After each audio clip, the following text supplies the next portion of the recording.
आइए indirect speech का आज अध्ययन करते हैं। इसके पहले एक्टिव पैसिव तक हो चुका है और जिसकी वीडियो भी चैनल पे अपलोड है, ठीक, हमारे वहाँ से आप देख सकते हैं। और बाकी अब देखते हैं, पहले इनडायरेक्ट के हम रूल्स समझेंगे, उसके बाद तुरंत एक्सरसाइज इसकी करेंगे, हम बताएंगे एक्सरसाइज। पहले रूल्स को समझ लेते हैं। Direct and indirect. डायरेक्ट माने होता है प्रत्यक्ष और इनडायरेक्ट माने होता है अप्रत्यक्ष। मतलब अंग्रेजी भाषा में किसी की कही हुई बात को कहने या लिखने के दो ढंग हैं। किसी की कही हुई बात को कहने के या लिखने के दो ढंग है, एक डायरेक्ट है, एक इनडायरेक्ट। तो इसको डायरेक्ट स्पीच कहो या डायरेक्ट नरेशन कहो, माने प्रत्यक्ष कथन, इनडायरेक्ट स्पीच, या इनडायरेक्ट नरेशन माने अप्रत्यक्ष कथन। अब चलिए देखते हैं, दो प्रकार के कथन होते हैं। तो command, request, statements and question, इन सभी प्रकार के यानी आदेश, प्रार्थना, कथन और क्वेश्चन, इन सभी प्रकार के वाक्य इसमें आएंगे। देखिए, दिए गए वक्ता के कहे हुए शब्दों को दो प्रकार से प्रकट किया जा सकता है। पहला, जब हम वक्ता के शब्दों को ज्यों क्या त्यों कह सकते हैं तो हम इसको डायरेक्ट नरेशन कहते हैं। देखिए आगे दिया ना, he said I am going to Mumbai, कोष्टक में आगे दिया है डायरेक्ट नरेशन। यानी डायरेक्ट नरेशन किसे कहते हैं? तो यह परिभाषा, हम वक्ता के कथन को ज्यों का त्यों कह सकते हैं। मतलब कहने मतलब ये, इसको अपने हिसाब से कहो, वक्ता के कथन को ज्यों का त्यों कह देना या वक्ता की कही हुई बात को ज्यों का त्यों कह देना डायरेक्ट नरेशन कहलाता है। जैसे ही सेड, उसने कहा, I am going to Delhi, Mumbai, मैं मुंबई जा रहा हूँ। मान लीजिए कोई आदमी है, उसने कहा कि मैं मुंबई जा रहा हूँ। आप उसकी बात को सुन लिए, तो दूसरे से, मुझसे बता रहे हो या आप अपने सहेली से बता रहे हो, किसी अपने दोस्त से बता रहे हो, तो कहोगे कि उसने कहा मैं मुंबई जा रहा हूँ। तो यानी तुम नहीं जा रहे हो मुंबई, अपने लिए आई का प्रयोग करते हैं ना, वो जबकि अपने लिए किया था, आप भी उसी के लिए अपने हिसाब से कह रही हो ना, उसी की भाषा में आप भी कह रही हो। अगर अपनी भाषा में कहते हो तो आई ना कहते हो कि वह मुंबई जा रहा हूँ, उसके लिए वह, लेकिन आप वह नहीं कह रहे हो, मैं कह रहे हो, इसका मतलब ये डायरेक्ट स्पीच में है। और इन्वर्टेड कामा में ये लिखा रहता है, डायरेक्ट स्पीच पहचानने का ये भी तरीका है। एक बात ये भी जान लो, पेपर में आपका जो आता है एक तो पंचुएशन वाला, उसमें डायरेक्ट स्पीच का ही वाक्य दे देता है। तो आपको करना क्या पड़ेगा, जैसे सेट के बाद कामा लगा देना पड़ेगा, फिर इन्वर्टेड कामा, फिर आई बड़े से रहना रहेगा, जो भी रहेगा, पहला अक्षर बड़े से, फिर लास्ट में फुल स्टॉप। अगर सर्टू है फुल स्टॉप, प्रश्नवाचक है प्रश्नवाचक, वाक्य के अनुसार निशान लगाओगे, इन्वर्टेड कामा बंद करोगे। तो 2 नंबर आपके वहाँ से भी इस तरह से मिलते हैं, 2 नंबर 1 नंबर। उपरोक्त वाक्य में स्पीकर ही है, यानी वक्ता जो है बोलने वाला ही है, ही के कहे हुए शब्दों का ज्यों के त्यों इन्वर्टेड कामा में लिखा गया है, अतः इसे डायरेक्ट नरेशन या डायरेक्ट स्पीच कहते हैं। दोनों एक ही है, कंफ्यूज मत होना, डायरेक्ट नरेशन कहो या डायरेक्ट स्पीच, प्रत्यक्ष। दूसरा है, हम वक्ता के कहे हुए शब्दों का सारांश प्रकट करते हैं। सारांश का मतलब जिसे जो भी वो कह दिया, अपने हिसाब से उसको हम मतलब बदल कर लिखते हैं, ठीक, उसी को सारांश कहते हैं। जैसे he said that he was going to Mumbai, वही वाक्य डायरेक्ट का जो ऊपर था, तो इसमें दिया गया, उसने कहा कि वह मुंबई जा रहा था, ठीक, या जा रहा है। आपके ऊपर चाहे जा रहा है कहोगे तब भी वाज लिखना पड़ेगा, क्योंकि सेड पास्ट है तो उधर भी पास्ट हो जाता है। ये रूल आप आगे पढ़ोगे। तो ये इनडायरेक्ट नरेशन है, ठीक है। देखिए, दिया गया उपरोक्त वाक्य में वक्ता के शब्दों को ज्यों का त्यों ना कहकर उनका भाव प्रकट किया गया, इसलिए आई को ही एम को वाज में बदलना पड़ा, अतः इसे इनडायरेक्ट नरेशन या इनडायरेक्ट स्पीच कहते हैं।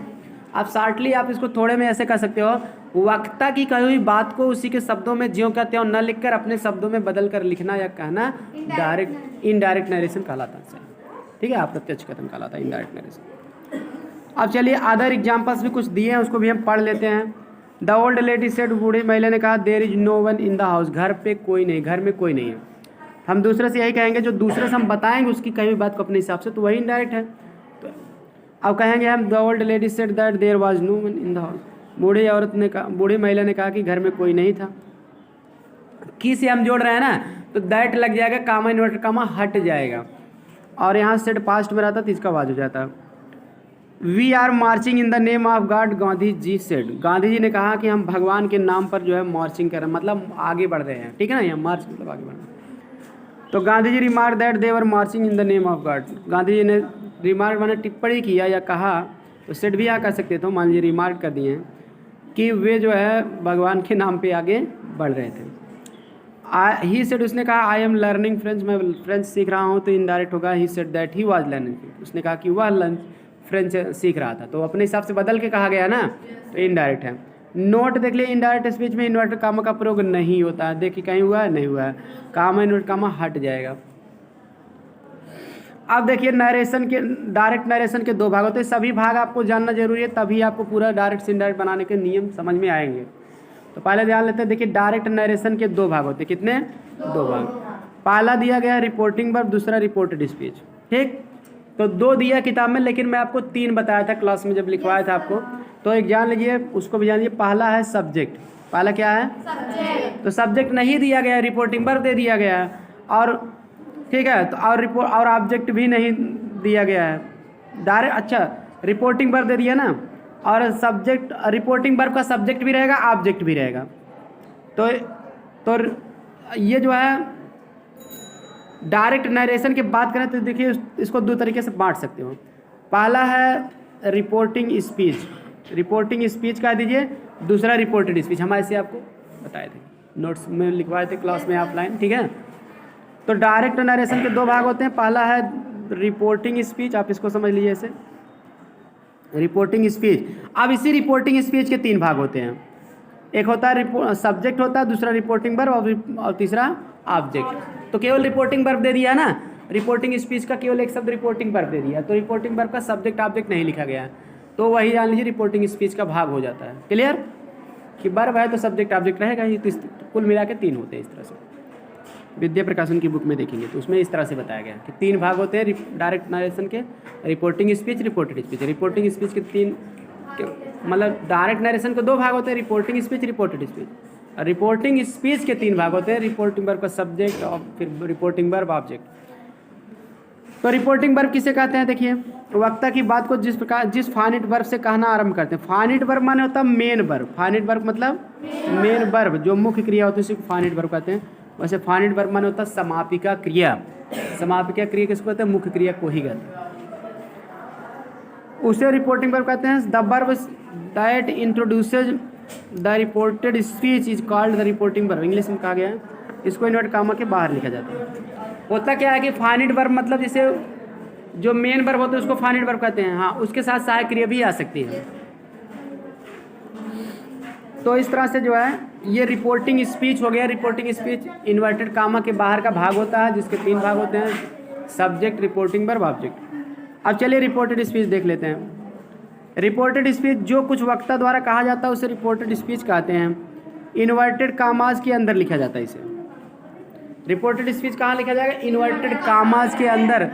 डायरेक्ट नरेशन के दो भाग, एक रिपोर्टेड स्पीच, रिपोर्टेड स्पीच। तो इन्वर्टेड कामा के अंदर वाला रिपोर्टेड स्पीच, बाकी सब रिपोर्टिंग स्पीच है। रिपोर्टिंग स्पीच में रिपोर्टिंग वर्ब रहेगा, उसका सब्जेक्ट भी रहेगा, ऑब्जेक्ट भी रहेगा। देखिए यहाँ कुछ मतलब उदाहरण दिया भी गया है, जैसे देखिए रिपोर्टिंग वर्ब दिया राम सेड, राम सेड को रिपोर्टिंग वर्ब कहा गया है ना, इसमें सेड रिपोर्टिंग वर्ब है। राम तो क्या है? सब्जेक्ट है, ऑब्जेक्ट नहीं भी है, ऑब्जेक्ट कभी रह भी सकता है, नहीं भी रह सकता, और ये इन्वर्टेड कामा के बाहर है। और reported speech of or quoted speech, quoted माने उद्धरण किया गया वाक्य या कहा गया वाक्य, कथन क्या है, उद्धृत कथन क्या है। Will you give me your pen for today for a day, क्या आप एक दिन के लिए अपनी कलम मुझे दे सकते हो या दे दोगे? तो इसमें क्या है कि ये इन्वर्टेड कामा में बात है कहीं। इस वाक्य में सेड रिपोर्टिंग वर्ब है, will you give me your pen for a day reported speech है, ठीक ना। नंबर 1, डायरेक्ट स्पीच में वक्ता के कथन को इन्वर्टेड कामाज के अंदर रखा जाता है, ठीक। रिपोर्टिंग वर्ब सेड के बाद कामा का प्रयोग होता है, ये भी आप देख रहे हो ऊपर राम सेड में। इन्वर्टेड कामा के अंदर के भाग का प्रथम शब्द कैपिटल से लिखा जाता है। देखिए यहाँ रिपोर्टेड स्पीच बिल में डब्ल्यू बड़े से लिखा गया कि नहीं। इन सभी बातों को आपको ध्यान देना पड़ेगा, क्योंकि पंचुएशन में इस तरह के वाक्य आते हैं, उसको सही से लिखने के लिए बड़े से लिखो जाओ जरूरी है, जो कामा जहाँ इन्वर्टेड कामा जरूरी है, जो निशान उसको लगाओ। अब चलिए डायरेक्ट से इनडायरेक्ट में बदलने के सामान्य नियम, सामान्य रूल, मतलब एक जनरल रूल होता है, सामान्य नियम जो हमेशा आपको पालन करना पड़ेगा, चाहे असर्टिव वाक्य हो या इंट्रोगेटिव या इंपरेटिव, तो उसी को हम सामान्य नियम कहते हैं। ऐसा नियम जो हमेशा आपको उसको याद ही करना पड़ेगा, कोई भी वाक्य बनाओगे तो उसका ध्यान देना पड़ेगा। तो पहला नियम ये है कि इनडायरेक्ट स्पीच में इन्वर्टेड कामा को हटा देते हैं, पहला जान लीजिए, इन्वर्टेड कामा इनडायरेक्ट में नहीं रहेगा। चलिए दूसरा नियम देखते हैं। देखिए अगला रूल आपका है रिपोर्टिंग वर्ब के बाद कामा का प्रयोग नहीं होता इनडायरेक्ट में, ये भी जान लीजिए आप, ठीक। डायरेक्ट लगा दोगे तो कामा हट जाएगा। रिपोर्टिंग वर्ब का टेंस कभी नहीं बदलता, ये भी ध्यान देना। जैसे सब्जेक्ट के बाद जो सेज है या सेड है या बिल से है तो उसी टेंस में रहेगा, बदलेगा तो रिपोर्टेड वाला बदलेगा, रिपोर्टिंग वर्ब का कभी नहीं बदलेगा। केवल शब्द आप बदल सकते हो, जैसे सेज टू को टेल से कह सकते हो, से टू को टेल, सेड टू को टोल्ड, लेकिन टेंस वही रहेगा। क्लियर? अच्छा, रिपोर्टिंग वर्ब को रिपोर्टेड स्पीच के भाव के अनुसार told, asked, requested, advise, ordered आदि में बदल देते हैं।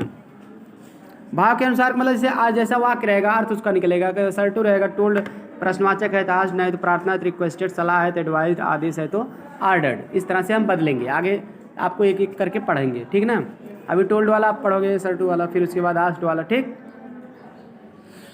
आगे है रिपोर्टिंग वर्ब के बाद आवश्यकता अनुसार उचित कंजक्शन दैट, इफ या वेदर लगाते हैं। भाई कंजक्शन भी लगेगा, अब जैसे सर टू में दैट लगेगा, इंट्रोगेटिव में इफ या वेदर लगेगा, कौन लगेगा आप आगे भी पढ़ोगे।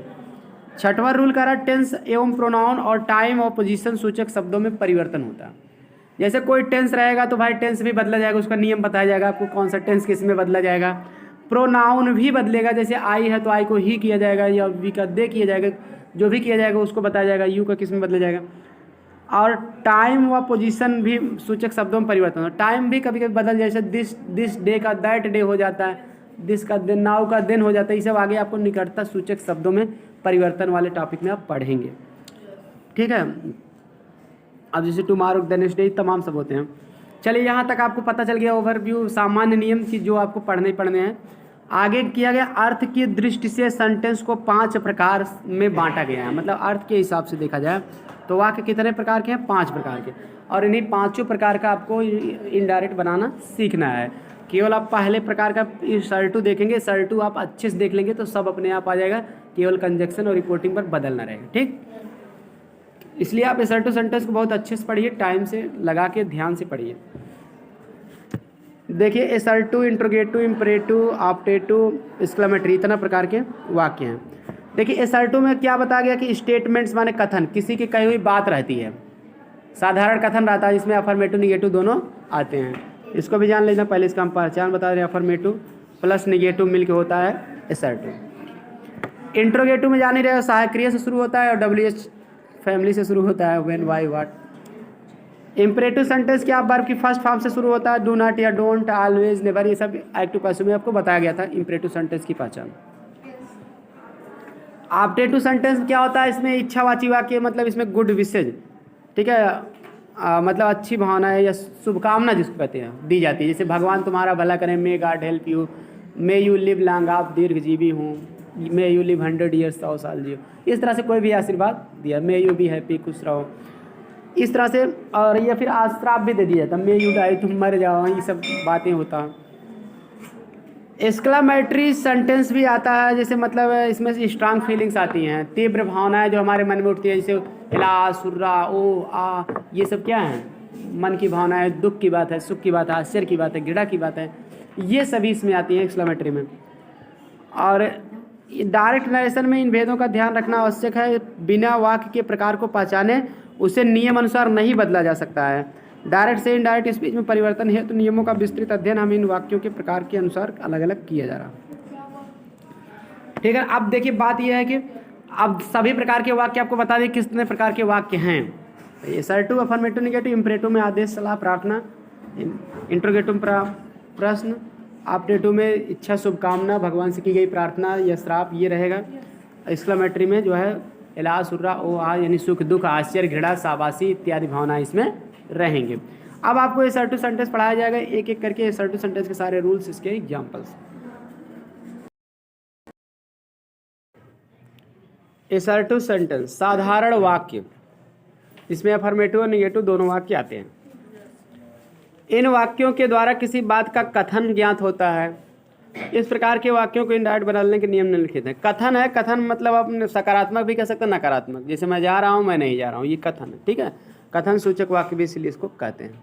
यह साधारण वाक्य, साधारण कथन होता है वक्ता का, इसलिए साधारण वाक्य कहते हैं। कथन ही होता है इसलिए कथन सूचक वाक्य भी कहते हैं। और निश्चय करके बताता है कि नहीं यहाँ, तो इसलिए निश्चयात्मक वाक्य भी बताते हैं। इसका नाम है डिक्लेरेटिव सेंटेंस भी कहते हैं, इसका एक दूसरा नाम है डिक्लेरेटिव सेंटेंस।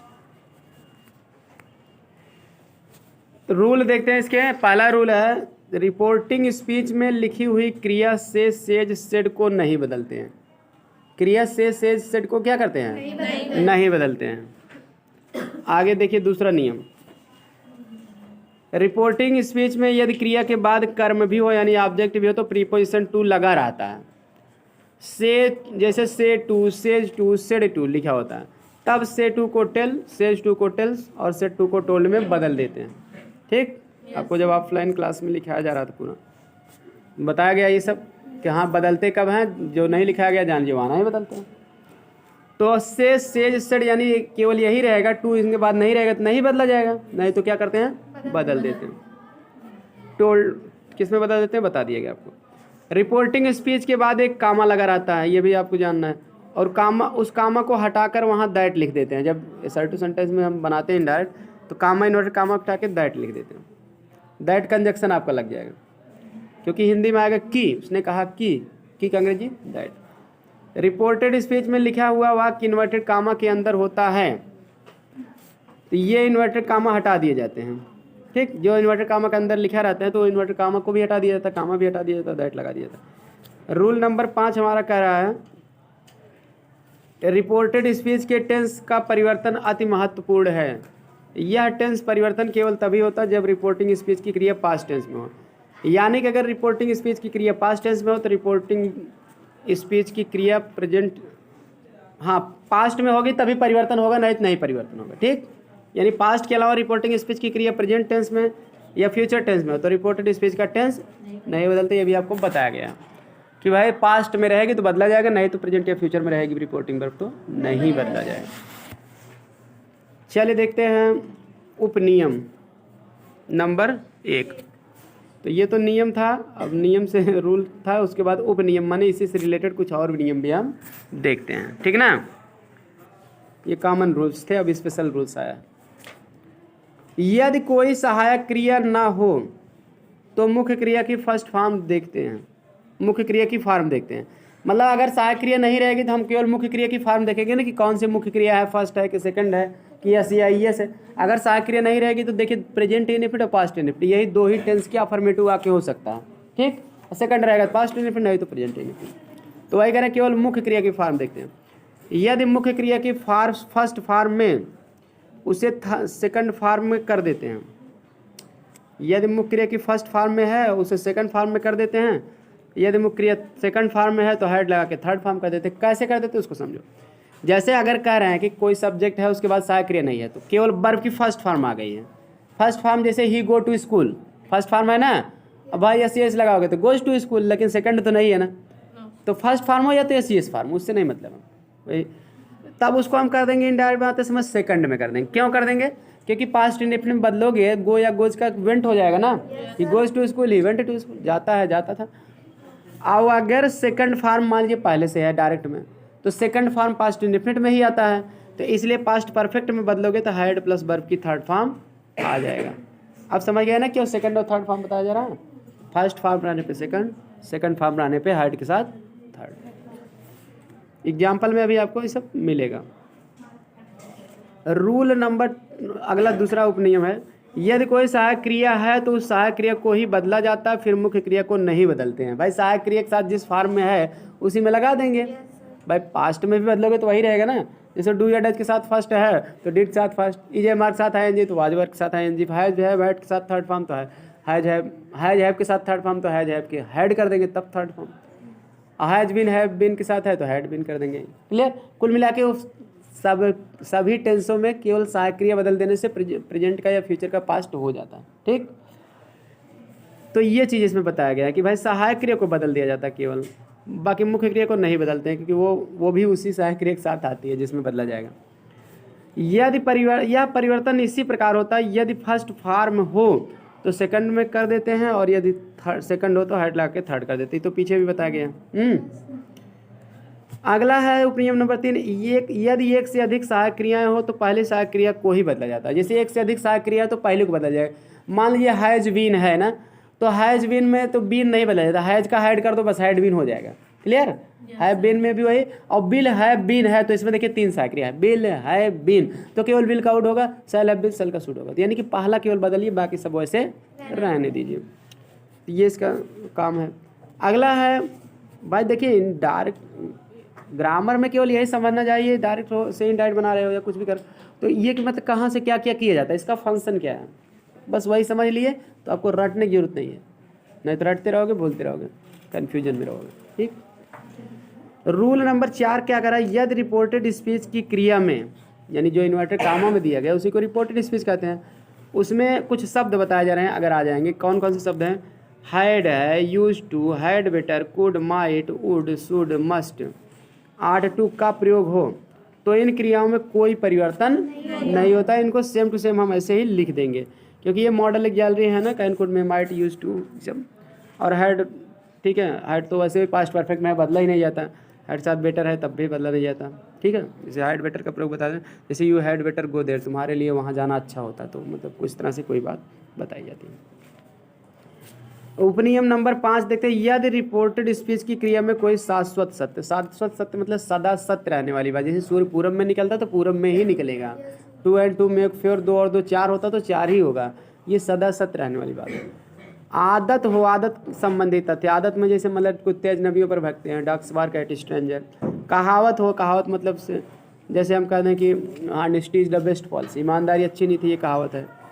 ऐतिहासिक तथ्य हो जाए, ऐतिहासिक तथ्य पर जिससे मतलब फर्स्ट वर्ल्ड वॉर फॉट 1914, प्रथम विश्व युद्ध 1914 में लड़ा गया था, इस तरह की बात जो है। और कंट्री गार्ड फ्रीडम 1947, हमारा देश 1947 में आज़ाद हुआ, ये सब ऐतिहासिक तथ्य है, तो इसमें बदला नहीं जाएगा। उपनियम नंबर 6 भी देख लेते हैं, यदि रिपोर्टेड स्पीच की क्रिया में व्हेन या इफ से बनने वाला कोई एडवर्ब क्लॉज भूतकाल में दिया हो, यानी कि जैसे कोई व्हेन या इफ से कोई मतलब एडवर्ब क्लॉज, जैसे व्हेन के बाद सब्जेक्ट और वर्ब आता तो उसको एडवर्ब क्लॉज कहते हैं, व्हेन या इफ से।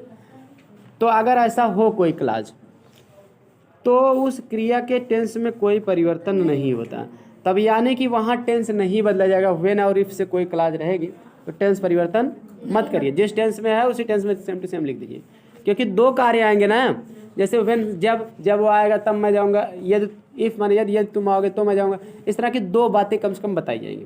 ठीक, एक में व्हेन या इफ रहेगा एक बात में, अगले में कामा के बाद वैसे सेम टू सेम लिख दिया जाएगा, या बिना कामा के भी लिख सकते हैं। अगर व्हेन या इफ बीच में आएगा तो उसके पहले वाला हो जाएगा, नहीं तो बाद में आएगा तो कामा लगेगा, तो उसको हम टेंस नहीं बदलेंगे। देखते हैं ये, हाँ कोई परिवर्तन नहीं होता, उपयुक्त नियम उदाहरणों से भली बात स्पष्ट हो जाते हैं। अब देखिए जितने नियम आपको बताए गए सभी का एक एक एग्जाम्पल आपको मिल रहा है देखने को, ठीक है, कम से कम 1 या 2, एक एक एग्जाम्पल पढ़िए और ये समझने का प्रयास करिए कि किस तरह से इसको इनडायरेक्ट बनाया गया है।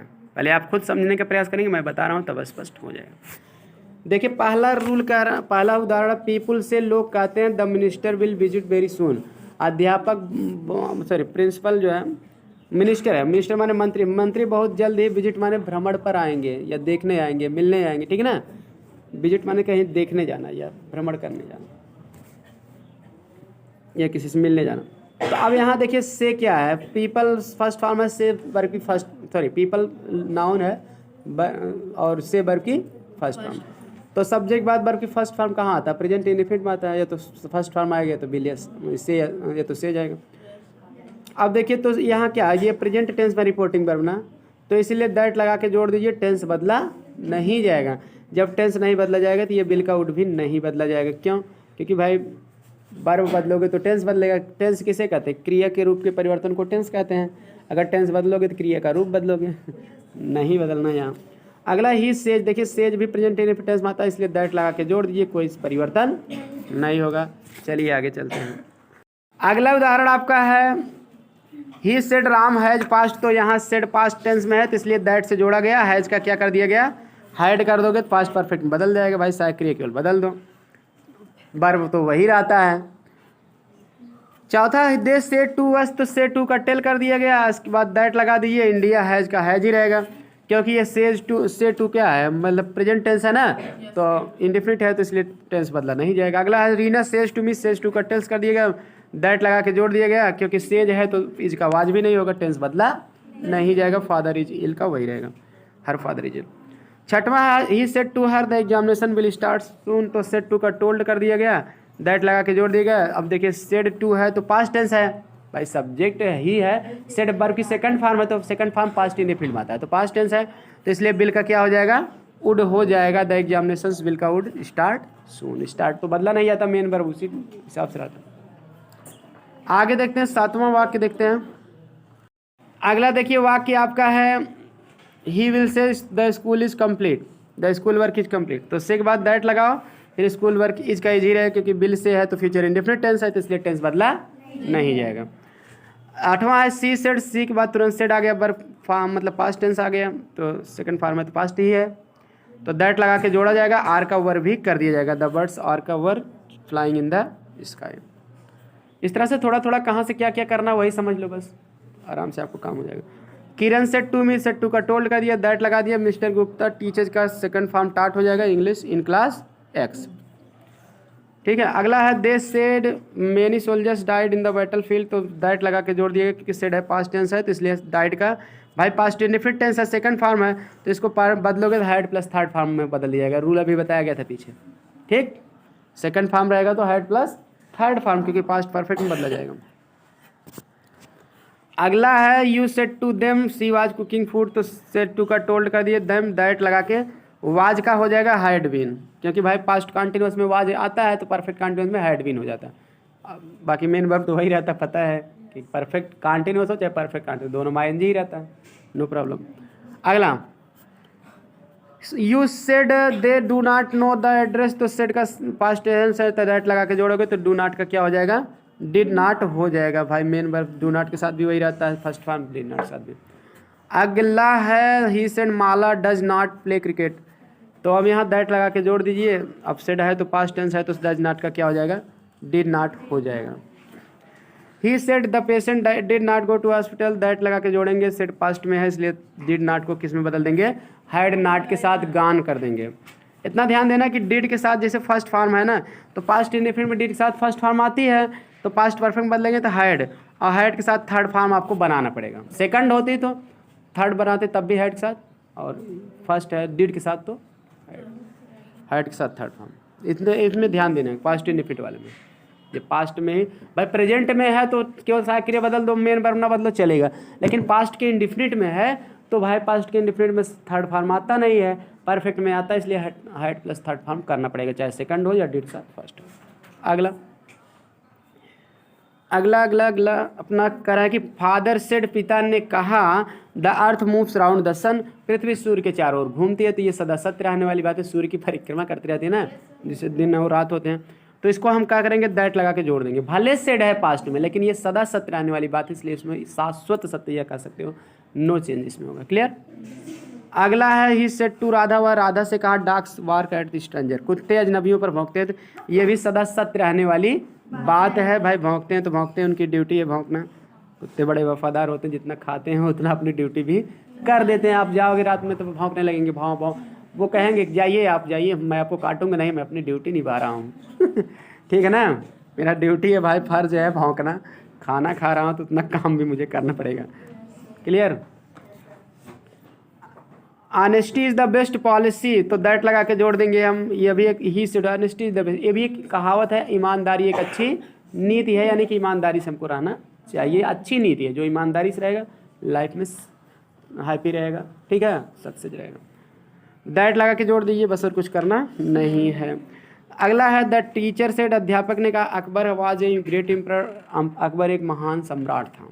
तो अब इसमें देखिए क्या है कि उसमें भी भाई अकबर एक महान सम्राट था तो था, तो अब इसमें भी कोई चेंजिंग नहीं होगा, वाज दैट लगा के जोड़ दिया जाएगा, ठीक है ना।